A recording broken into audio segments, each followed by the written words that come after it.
Pembacaan Alkitab Harian. Kejadian pasal 35. Allah berfirman kepada Yakub, "Bersiaplah, pergilah ke Bet-El, tinggallah di situ dan buatlah di situ mezbah bagi Allah yang telah menampakkan diri kepadamu ketika engkau lari dari Esau kakakmu." Lalu berkatalah Yakub kepada seisi rumahnya dan kepada semua orang yang bersama-sama dengan dia, "Jauhkanlah dewa-dewa asing yang ada di tengah-tengah kamu, tahirkanlah dirimu dan tukarlah pakaianmu. Marilah kita bersiap untuk pergi ke Bet-El.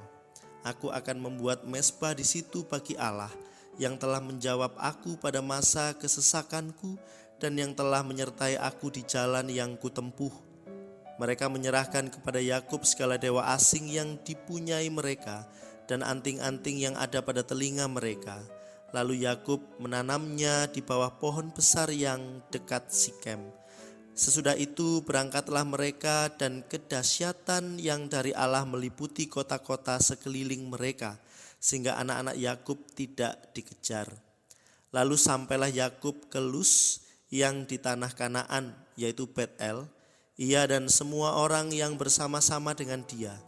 Didirikannyalah mezbah di situ dan dinamainyalah tempat itu El Bet-El, karena Allah telah menyatakan diri kepadanya di situ ketika ia lari terhadap kakaknya. Ketika Deborah, inang pengasuh Ribka, mati, dikuburkanlah ia di sebelah hilir Bet-El di bawah pohon besar yang dinamai orang pohon besar penangisan. Setelah Yakub datang dari Padan Aram, maka Allah menampakkan diri pula kepadanya dan memberkati dia. Firman Allah kepadanya, "Namamu Yakub, dari sekarang namamu bukan lagi Yakub melainkan Israel. Itulah yang akan menjadi namamu." Maka Allah menamai dia Israel. Lagi firman Allah kepadanya, "Akulah Allah yang Maha Kuasa. Beranak cuculah dan bertambah banyak satu bangsa, bahkan sekumpulan bangsa-bangsa akan terjadi daripadamu dan raja-raja akan berasal daripadamu. Dan negeri ini yang telah kuberikan kepada Abraham dan kepada Ishak akan kuberikan kepadamu dan juga kepada keturunanmu." Lalu naiklah Allah meninggalkan Yakub dari tempat ia berfirman kepadanya. Kemudian Yakub mendirikan tugu di tempat itu, yakni tugu batu. Ia mempersembahkan korban curahan dan menuangkan minyak di atasnya. Yakub menamai tempat di mana Allah berfirman kepadanya Bet-El. Sesudah itu berangkatlah mereka dari Bet-El. Ketika mereka tidak berapa jauh lagi dari Efrata, bersalinlah Rahel. Dan bersalinnya itu sangat sukar. Sedang ia sangat sukar bersalin, berkatalah bidan kepadanya, "Janganlah takut, sekali ini pun anak laki-laki yang kau dapat."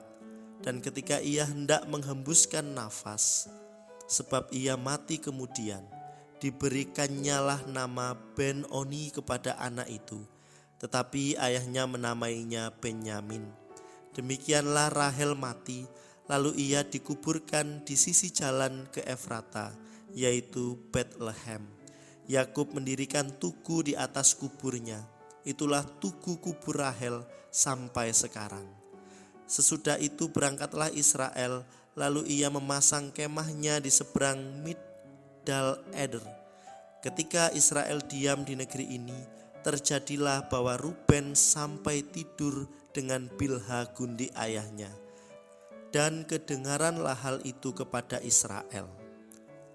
Adapun anak-anak lelaki Yakub 12 orang jumlahnya.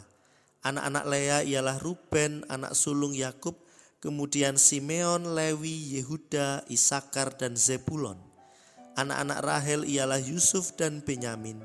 Dan anak-anak Bilha, budak perempuan Rahel, ialah Dan serta Naftali.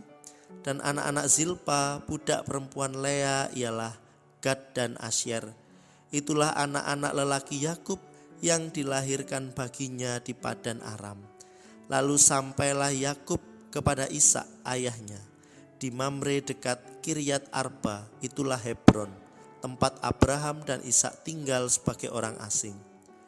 Adapun umur Ishak 180 tahun, lalu meninggallah Ishak, ia mati dan dikumpulkan kepada kaum leluhurnya. Ia tua dan suntuk umur, maka Esau dan Yakub anak-anaknya itu menguburkan dia. Demikianlah pembacaan Alkitab harian. Tuhan memberkati. Amin.